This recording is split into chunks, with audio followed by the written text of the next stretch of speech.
Welcome everyone, welcome to the channel, welcome to Lab Edition.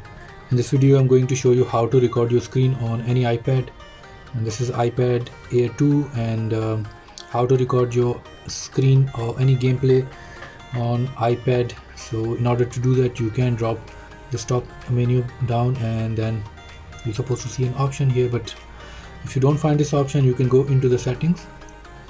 In the settings you'll find control center.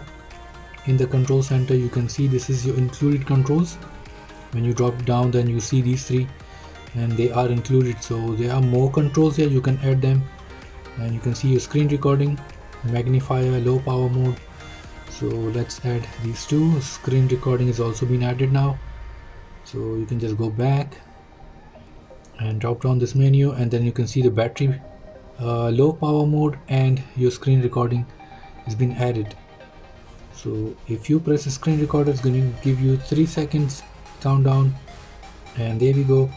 On top of this you can see this red icon. It means it's recording your entire screen at the moment. Whatever you're doing, you're playing a game, Call of Duty or Pubg Mobile, it is recording your whole screen, and that's how you record a screen on any iPad.